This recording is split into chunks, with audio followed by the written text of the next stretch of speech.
For our next speaker, she does not have this advantage. She is exemplary of grassroots activism because her commentary on the socio-political ramifications of religion ring out like a lone voice in her own country. Please welcome someone who I consider to be a personal friend and of whom I'm very proud to introduce, all the way from Romania, Christina Rad. Oh my God, it's great!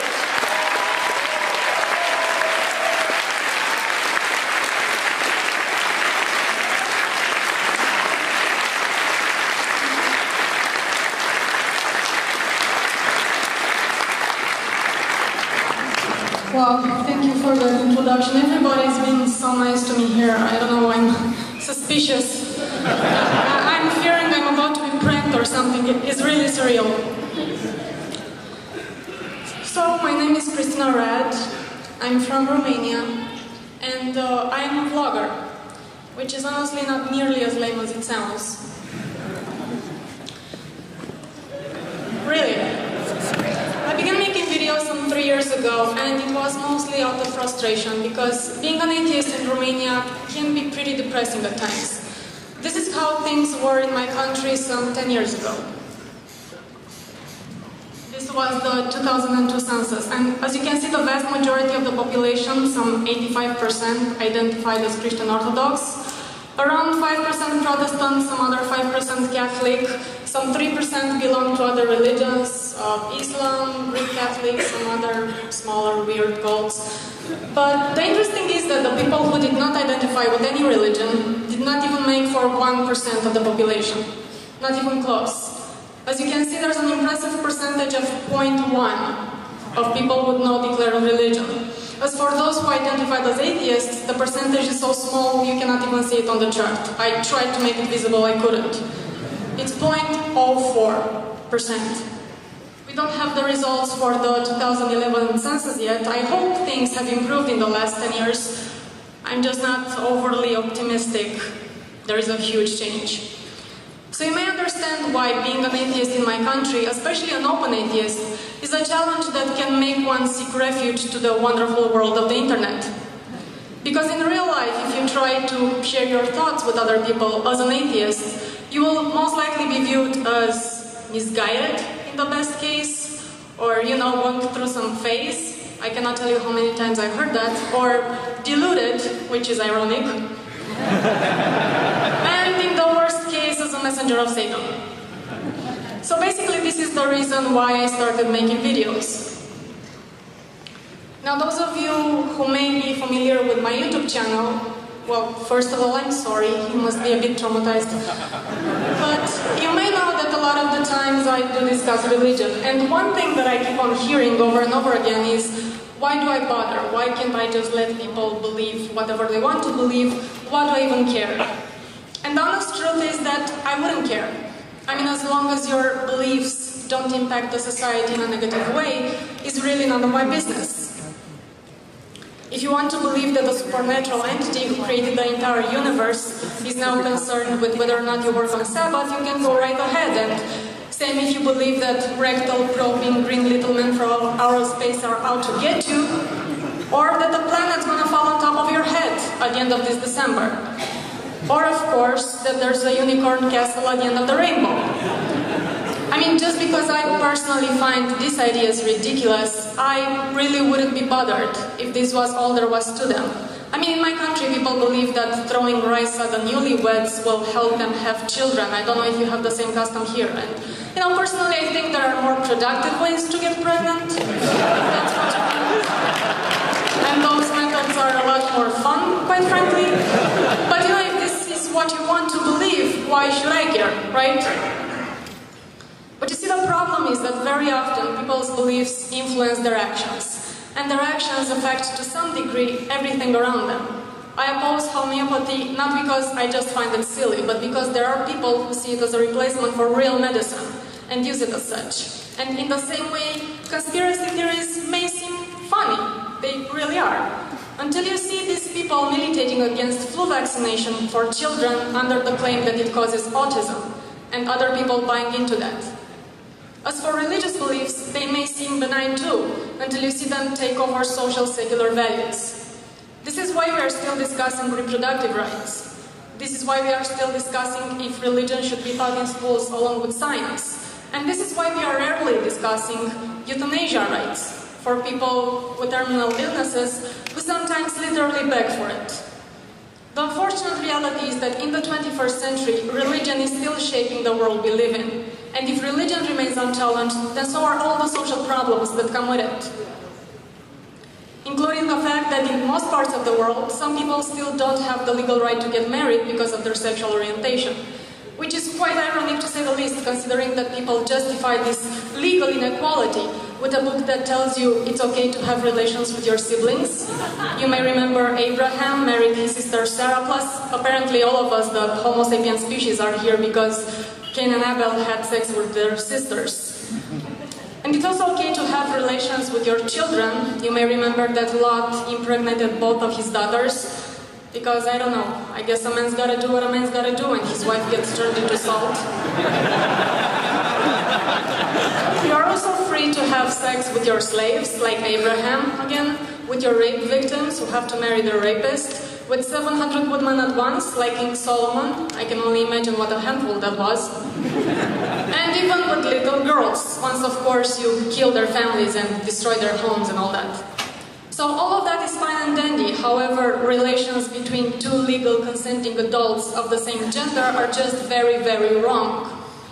This is 2012, and we live in an age where we do have an International Declaration of Human Rights, which states that all human beings are born free and equal in dignity and rights. And any politician who doesn't want to commit career suicide will agree that, yes, we should all be equal under the law, except for those goddamn queers. Because homosexuality is so unnatural. No, it's not.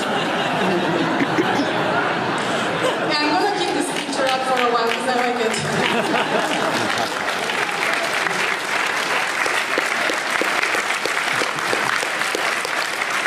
I'm mentioning all this because I know there are people who, even though may share these views, they tend to shy away from criticizing something as widespread and deep-rooted as religion. Because when you do that, you are bound to offend people.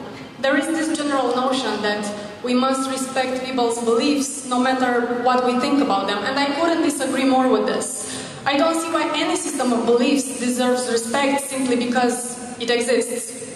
If there were certain groups of people, and trust me, there are, I have been arguing with them, who believe that some people are inferior to others because they have a different skin color, would you feel automatically inclined to respect that?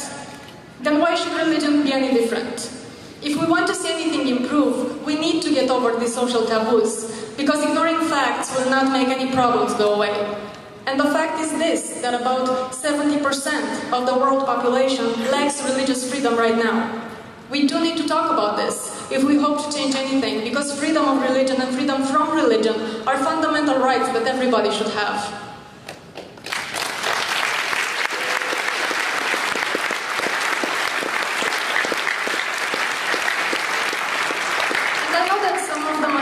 I post on my channel does offend and upset people sometimes. For instance, some 2 years ago, I made a little satire skit where I impersonated Muhammad.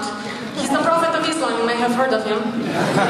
And what I did, I proposed a drastic reform in the Sharia law. So this is part of that video where I am Muhammad, if we get it to play.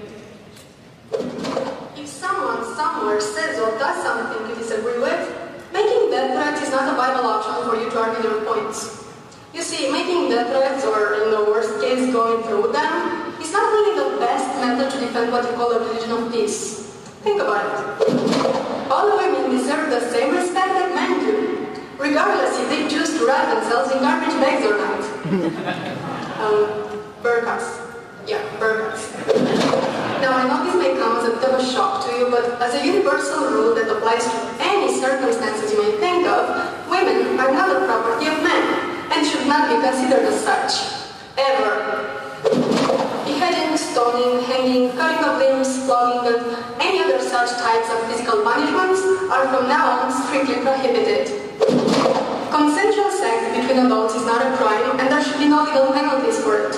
regardless if it happens outside of marriage or between people of the same gender or whatever other sexual acts you may not like and therefore wish to punish. The same goes for apostasy, blasphemy, and whatever else involves people's freedom of speech that again you may not like and therefore wish to punish. I said before that in my lifetime I made some messed up mistakes, and that includes having a 6-year-old wife, but I'm not... I'm doing this all wrong. Anyway, you get the message behind it. I'm not gonna keep on playing it. I don't know the sound, I think there was a sound problem, but I think you got the main idea. So that was a satire, and this may come as a bit of a shock, but my proposals were not very popular among practicing Muslims. I don't know why. But the thing is, not only Muslims, because I know that even some non-believers were offended by those clips. I've noticed an increased sensitivity among non-believers when criticizing not so much religion in general, but particularly Islam. And to some extent I can at least try to understand this, because there are several things I think one should take into consideration when discussing Islam. Things that are a non-issue when you address, for instance, Christianity. Like the fact that in the Western culture, Muslims represent a small minority, and like it tends to happen with most minorities, they are subjected to religious bigotry and discrimination. And at the same time, the vast majority of Muslims here in the West are not white. And in a society, again, with a largely predominant white population, they are also sometimes subjected to racism. Last February, the ICNA Relief, which is an American Muslim relief organization, held an event in California to raise money for women's shelter. And what happened was that hundreds of people showed up to protest this event. Again, the event was raising money for women's shelter. And including elected officials spoke at this protest, who, by the way, was organized by groups such as the local Tea Party and the North Orange County Conservative Coalition. You may be familiar with those groups, they're wonderful indeed. And if you've seen these images already, this is just a reminder of what was going on. I'm really bad at this, I'm sorry. Here we go. I remember that one.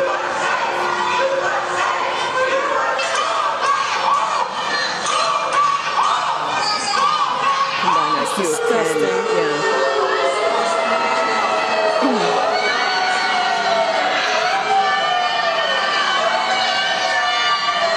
Let me tell you what's going on over there right now. Make no bones about it. That is pure, unadulterated evil. I have a wonderful 19-year-old son who's a United States Marine. Doesn't make you tough. As a matter of fact, I know quite a few Marines who will be very happy to help these terrorists to an early meeting in paradise. Oh, that was disgusting.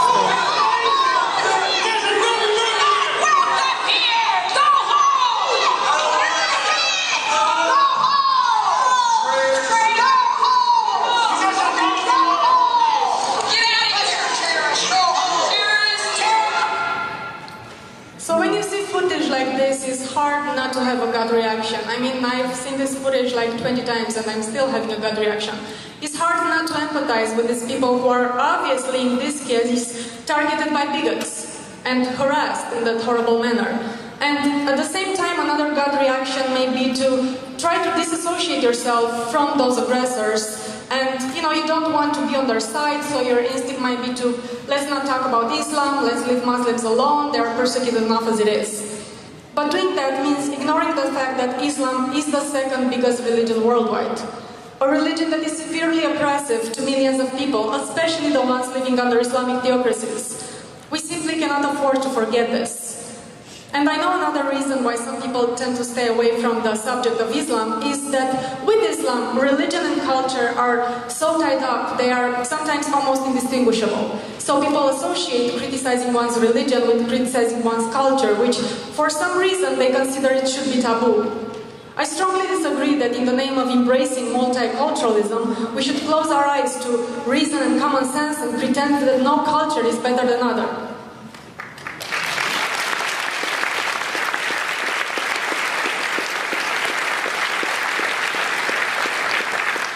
I see stuff like this all over the place.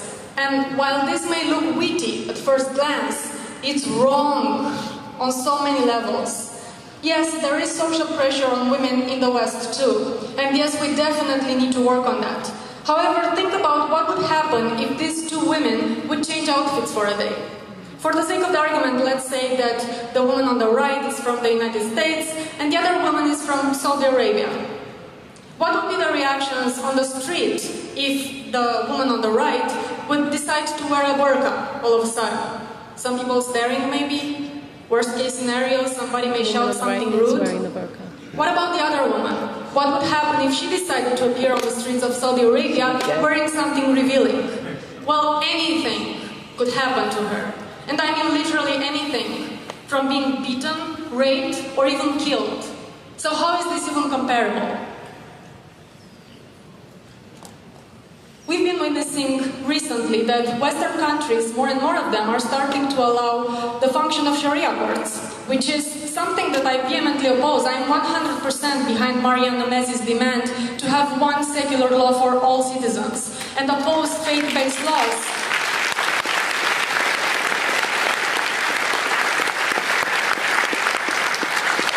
Faith-based laws are always completely arbitrary and discriminatory.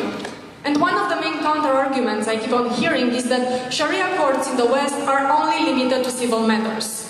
To which I say, yeah, civil matters, which are at the very basis of discrimination, especially against women and children.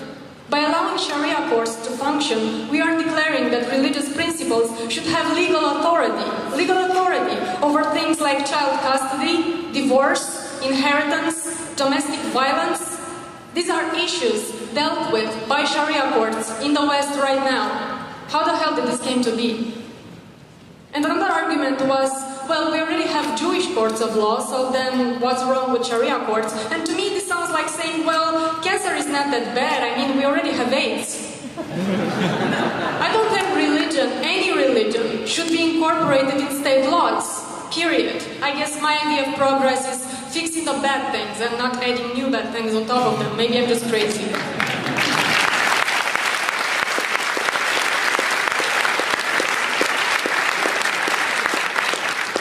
And just to put it out there, I'm not against the idea of multiculturalism. I mean, I would actually be happy to see, for instance, a museum of anthropology next to a Baptist church, next to, I don't know, a mosque, next to a gay bar. I think that would be awesome. What I'm saying is that religion should have absolutely no say in legal matters, and that we should not tolerate abuse and discrimination in the name of multicultural harmony. And having said all this, while I do understand that people tend to be more cautious when addressing what is in their society a minority, I think that by keeping silent, this means ignoring another minority, an even smaller one, which is the ex-Muslims. The people who denounced Islam and had the courage to do it publicly, and who are now suffering the consequences with very little help from anybody. In Islam, they say that once you're a Muslim, you'll always be one, and that the so-called ex-Muslims were never real Muslims to begin with.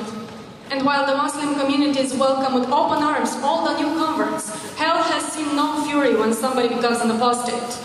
I cannot tell you how many messages I get from people who insist to remain anonymous because of fear, Muslims questioning their religion, or even ex-Muslims who cannot come out because they would be ostracized from their communities and their families would turn their backs on them, and in some cases because they legitimately fear for their lives. And on the other hand, there are these people, if we can play the video a bit. These are the people who had the courage to come out with their faces and real names, who publicly denounced Islam and are now speaking against it. These people showed that it can be done, that this is a growing movement, that criticizing Islam and renouncing Islam should not be taboo. But the thing is, they need our help too. And by the way, all these pictures and names were used with permission. They were sent to me by people who are Islam apostates and open about it despite their social consequences they are probably likely to have suffered from their communities.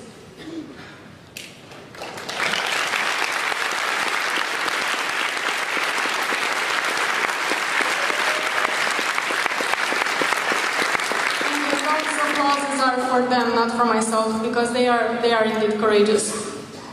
And Now, I want to step away a little bit from the subject of religion because this is not the only thing we are discussing as skeptics and atheists, right?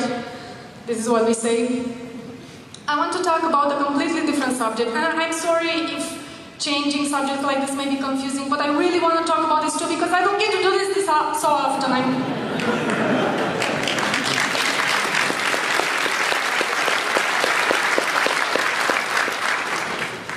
So I want to talk about the war on drugs. That deserves a second debate. First of all, I think it would be redundant to talk about cannabis because I'm sure the vast majority of you do not oppose legalization. I'm sure of that.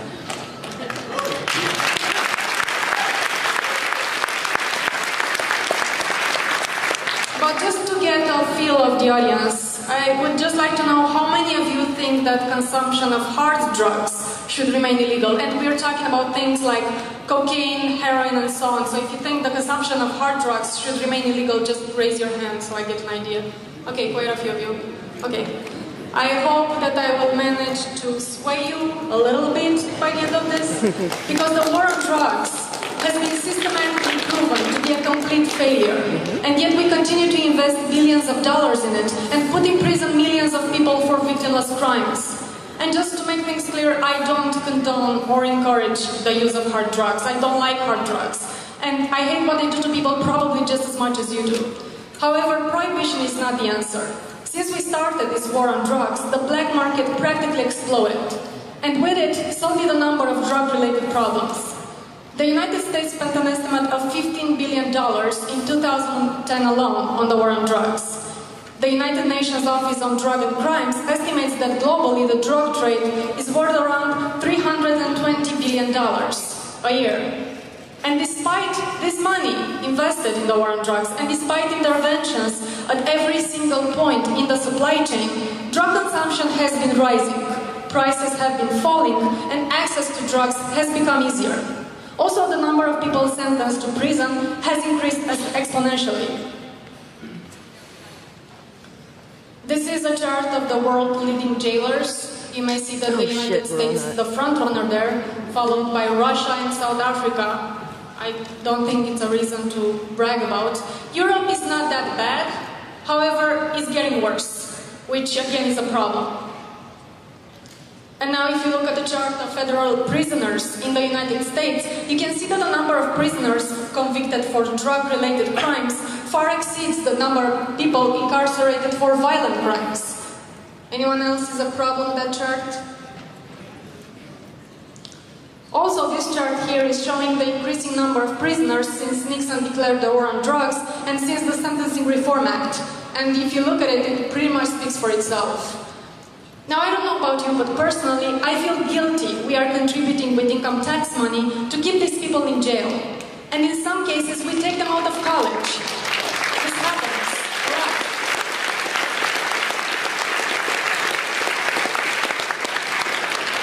Yeah. We throw them in an environment with real criminals, we destroy their lives, we take away their future, and for what?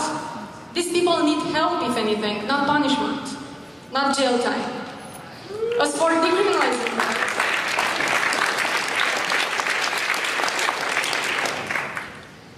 this method, unlike the war on drugs, has actually been proven to work. In 2001, Portugal decriminalized the use and possession of all illicit street drugs. And that includes marijuana, LSD, cocaine, heroin, all of them, no exception. Basically, they removed all criminal penalties for personal possession and consumption of narcotics, no matter where they occur or for what purpose. And they adopted this method in the face of a growing number of drug-related problems, like the increasing HIV deaths linked to drug consumption and so on. And prior to 2001, Portugal had some of the highest levels of hard drug use in Europe. So what they did was replace jail time with the offer of free therapy treatment. And surprise, surprise, as it turns out, incarceration is actually more expensive than treatment. Also, implementing prevention programs works better than hunting down drug users. Who would have thought? Only 5 years later, decriminalization has proven to be a success.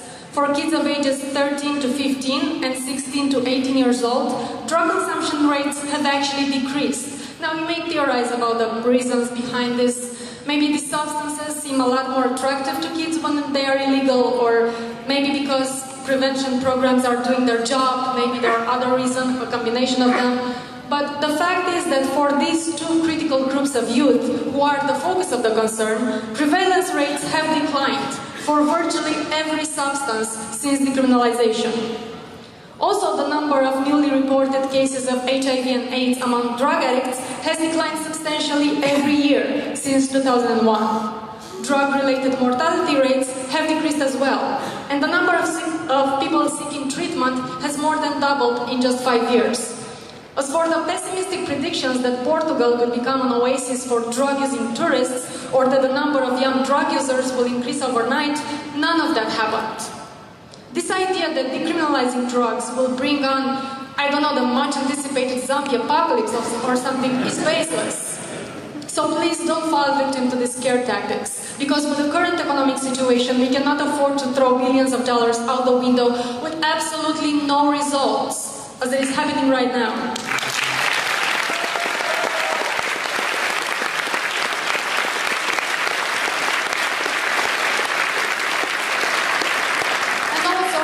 Humanitarian perspective, we cannot afford to throw our youth in jail and turn them into criminals when they never harmed anybody, especially when help is more productive and less expensive than punishment.